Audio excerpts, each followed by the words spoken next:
আসসালামু আলাইকুম। এই ভিডিওতে আমরা দেখব জাভার কনস্ট্রাক্টর। কনস্ট্রাক্টর কি? কনস্ট্রাক্টর হচ্ছে একটা স্পেশাল টাইপ অফ মেথড। আমি আবারও বলি, কনস্ট্রাক্টর হচ্ছে স্পেশাল টাইপ অফ মেথড। তো যখন আমি স্পেশাল টাইপ অফ মেথড বলবো তখন আমাকে বলতে হবে যে স্পেশালিটিটা কি আসলে, এবং এটাকে আমি মেথডও বলতেছি, তাই না? তো একটা স্পেশাল টাইপ অফ মেথড, তাহলে তার স্পেশালিটি কি এবং এটা মেথড কেন আমি বললাম। তো এখানে এর মধ্যেই আমি অ্যান্সারটা এখানে বলতে পারতেছি, সেটা হচ্ছে যে এখানে লিখে দিয়েছি যে which is use to initialise the object. তার মানে এটাই হচ্ছে তার স্পেশালিটি, অর্থাৎ একটা অবজেক্টকে ইনিশিয়ালাইজ করার কাজ করে এই কনস্ট্রাক্টর। এটাই হচ্ছে তার স্পেশালিটি এবং সে অলমোস্ট মেথডের মতোই, যার কারণে তাকে মেথড বলা হয়। মেথডে যেরকম ফার্স্ট ব্র্যাকেট শুরু শেষ থাকে এবং বডি পার্ট থাকে, একটা কনস্ট্রাক্টরে ফার্স্ট ব্র্যাকেট শুরু শেষ এবং বডি পার্ট থাকবে, কিন্তু এই মেথডটাকে স্পেশাল টাইপ অফ মেথড বলা হয় এবং তার স্পেশালিটি হচ্ছে তার অবজেক্টকে, অর্থাৎ অবজেক্ট যখন আমরা ইনিশিয়ালাইজ করতে যাই, অবজেক্ট ক্রিয়েট করে আমরা যখন ইনিশিয়ালাইজ করতে যাই, তো ওই অবজেক্ট ইনিশিয়ালাইজ করার সময় বেসিক্যালি আমাদের কনস্ট্রাক্টরটা তৈরি হয়, অর্থাৎ ওই কনস্ট্রাক্টর ওই অবজেক্ট ইনিশিয়ালাইজ করার কাজটাই করে। অর্থাৎ এখানে আমি উপরের লাইনে আবার বলে দিয়েছি, আমরা যখন একটা নিউ কিওয়ার্ড ব্যবহার করে একটা ক্লাসের নাম আবারও দেই, যেমন সাপোজ আমি বললাম এমপ্লয়ি, তারপরে অবজেক্টের নাম ইএমপি ইকুয়াল নিউ এমপ্লয়ি, এই যখনই আমি নিউ এমপ্লয়ি বলতেছি, এই সেটাই হচ্ছে আমার একটা কনস্ট্রাক্টর। এবং আমি যদি কনস্ট্রাক্টর আমার ক্লাসের মধ্যে তৈরি না করি, তাহলে এই নিউ কিওয়ার্ড দিয়ে ক্লাসকে কল করার কারণে আমার অটোমেটিক্যালি একটা কনস্ট্রাক্টর, ডিফল্ট কনস্ট্রাক্টর তৈরি হয়ে যাবে। তো আমরা থিওরিতে প্র্যাকটিক্যালটা আরো বেশি করে দেখব। তো কনস্ট্রাক্টর হচ্ছে দুই রকমের হতে পারে, একটাকে নো আর্গুমেন্ট কনস্ট্রাক্টর বা ডিফল্ট কনস্ট্রাক্টর বলা যেতে পারে, আরটা হচ্ছে প্যারামিটারাইজড কনস্ট্রাক্টর, যেটা আপনারা আগের ভিডিওতে প্যারামিটারাইজড মেথড দেখেছিলেন। ঠিক একইভাবে কনস্ট্রাক্টরের মধ্যেও প্যারামিটার থাকতে পারে। এখানে আমি স্লাইডের মাধ্যমে, এখানে একটা ইমেজের মাধ্যমে বলে দিয়েছি। এবং কনস্ট্রাক্টরের কাছে কিছু নিয়ম আছে, যেমন এখানে আমি নিয়মগুলো লিখে দিয়েছি। কনস্ট্রাক্টরগুলো অবশ্যই ক্লাসের নামে নাম হবে। মেথড কিন্তু কোনো সময় ক্লাসের নামে হয় না, তার নিজের মতো একটা নাম থাকে, নিজস্ব নাম দিতে পারি আমরা যে কোনো নাম, বাট সেটা ক্লাসের নামেই মাস্ট হবে না। তো কনস্ট্রাক্টরকে অবশ্যই ক্লাসের নামে নাম হতে হবে, এক। এরপরে কনস্ট্রাক্টরটাকে অ্যাবস্ট্রাক্ট, ফাইনাল এবং স্ট্যাটিক হওয়া যাবে না। ওকে, তারপরে কনস্ট্রাক্টরের অ্যাক্সেস মডিফায়ারটা থাকতে পারে, অসুবিধা নাই। এরপর হচ্ছে constructor must have no explicit return type, অর্থাৎ কনস্ট্রাক্টরে কোনো রিটার্ন টাইপ থাকতে পারবে না। ওকে, তাহলে সহজ কথা হচ্ছে কনস্ট্রাক্টরটা অবশ্যই ক্লাসের নামে নাম হবে এবং কনস্ট্রাক্টরে কোনো রিটার্ন টাইপ থাকবে না। ঠিক আছে? তো ডিফল্ট কনস্ট্রাক্টর কোনগুলা? যেগুলো হচ্ছে আমরা তৈরি করি না, ওটা অটোমেটিক্যালি তৈরি হয়, এগুলো হচ্ছে ডিফল্ট কনস্ট্রাক্টর, যে ভিএম অটোমেটিক্যালি তৈরি করে দেয়। তো এই জিনিসগুলো একটু আমরা প্র্যাকটিক্যালি দেখতে চাই। আমরা চলেন, আমরা যে কোনো একটা প্যাকেজের মধ্যে আমরা প্রয়োজনে একটা প্যাকেজ নেই, এখানে জাভার প্যাকেজ নেই, আমি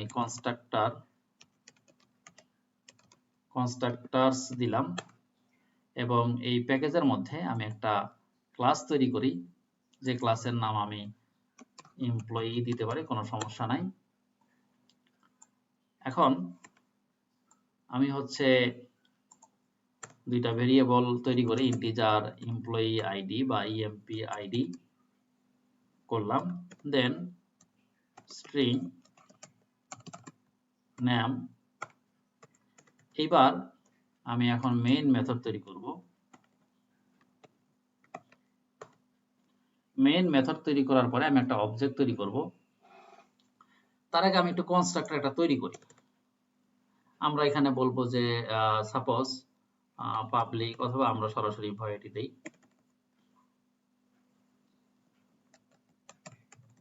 পাবলিক ভয়েড। এখানে আমি একটা কি বলেন যে আমরা হচ্ছে একটা মেথড, অথবা আমরা এখানে একটা কনস্ট্রাক্টর তৈরি করি। এখানে কনস্ট্রাক্টর যখন তৈরি করব, কনস্ট্রাক্টরে আমার কিন্তু কোনো ইয়ে থাকবে না, রিটার্ন টাইপ থাকবে না। হ্যাঁ, এটা মাথায় রাখতে হবে, কনস্ট্রাক্টরে কখনোই কোনো রিটার্ন টাইপ হবে না। ঠিক আছে?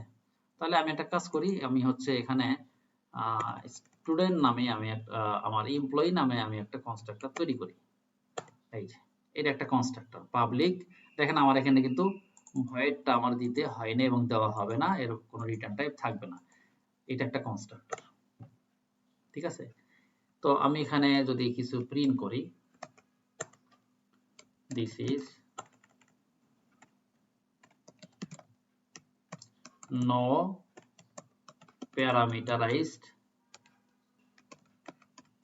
constructor. ওকে, এখন আমি অবজেক্ট তৈরি করি। এখানে আমি বলি যে employee emp equal new employee.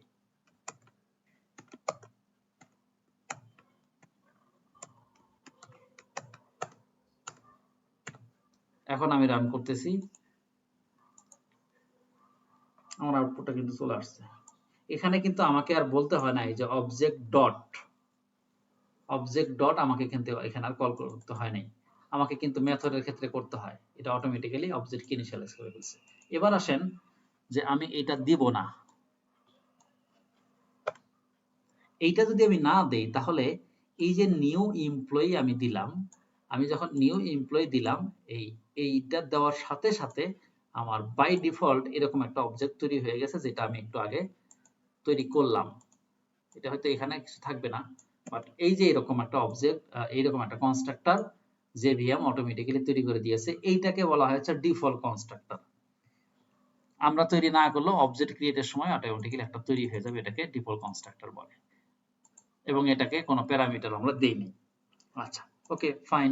এবার আমরা একটা প্যারামিটারাইজড কনস্ট্রাক্টর তৈরি করতে যাচ্ছি। হ্যাঁ, তো আমি এবার পাবলিক এমপ্লয়ি, এই এমপ্লয়ির মধ্যে ওই প্যারামিটারগুলো রিসিভ করব। আমরা আগের ভিডিওতে যেরকম মেথডে প্যারামিটার দেখেছিলাম, তো সেরকম এখানে প্যারামিটার দিব। আমি এখানে সাপোজ প্রথমটার জন্য আই দিলাম, দেন পরেরটার জন্য স্ট্রিং টাইপের আমি এন দিলাম, দিয়ে আমি এখানে গিয়ে আইটাকে হচ্ছে আমি ইএমপি আইডির মধ্যে পাস করে দিব, ঠিক প্যারামিটারাইজড মেথডে যা করেছিলাম। তো তারপর হচ্ছে নামের মধ্যে আমি এনটাকে দিয়ে দিব এবং আমি চাইলে এখানেও এখানেই প্রিন্ট করে দিচ্ছি। আমি এখানে প্রিন্ট করে দিয়ে বলতেছি আইডি ইএমপি আইডি, দেন এখানে আমি প্রিন্ট করে দিচ্ছি হচ্ছে নেম। এবার আমি যখন এখানে কনস্ট্রাক্টরটাকে কল করব, তখন এখানে দেখেন দুইটা কনস্ট্রাক্টর কিন্তু আছে। একটা হচ্ছে নো প্যারামিটারাইজড কনস্ট্রাক্টর, যার মধ্যে কোনো কনস্ট্রাক্টর নাই, কোনো প্যারামিটার নাই, আর একটার মধ্যে প্যারামিটার আছে। আমি যখন এখানে অবজেক্ট তৈরি করতে যাব, একটু খেয়াল করেন, আমি যদি এখানে অবজেক্ট তৈরি করতে যাই, তখন আমাকে সাজেশন দিবে যে আপনি কোনটা করতে যাচ্ছেন, কোন কনস্ট্রাক্টরটা কল করতে যাচ্ছেন। আপনি কি নো প্যারামিটারাইজড? আমি বললাম হ্যাঁ, ঠিক আছে। আবার যদি বলি যে না আমি এটা করব, তাহলে আমাকে এখানে আমার যেহেতু দুইটা প্যারামিটার আছে, আমাকে দুইটা ভ্যালু এখানে দিয়ে দিতে হবে। আমি সাপোজ 101 দিলাম, আর এখানে কমা আছে, ঠিক আছে। এবং এই স্ট্রিংটার আমি একটা স্ট্রিং টাইপের একটা ভ্যালু দিলাম,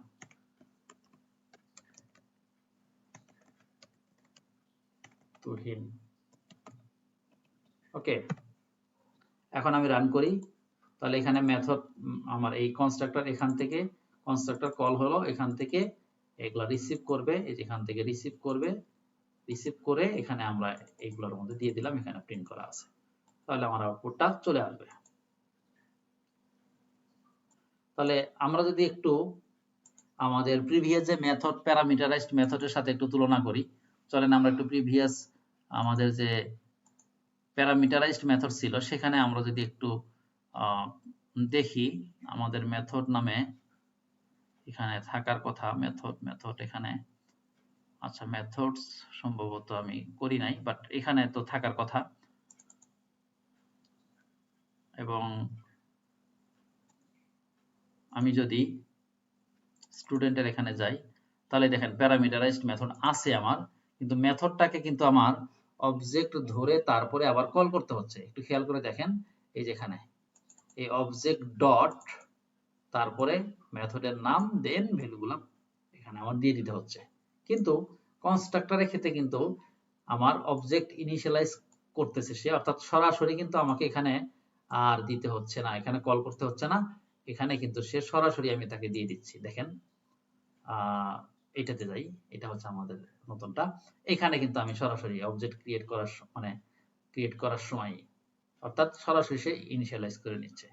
এই হচ্ছে কনস্ট্রাক্টর, অর্থাৎ তার মানে কি আমার কোডটা কিন্তু এখানে কম লিখতে হচ্ছে আরো। তো এই হচ্ছে আমাদের কনস্ট্রাক্টর এবং মেথড, আমরা আগের ভিডিওতে দেখেছি।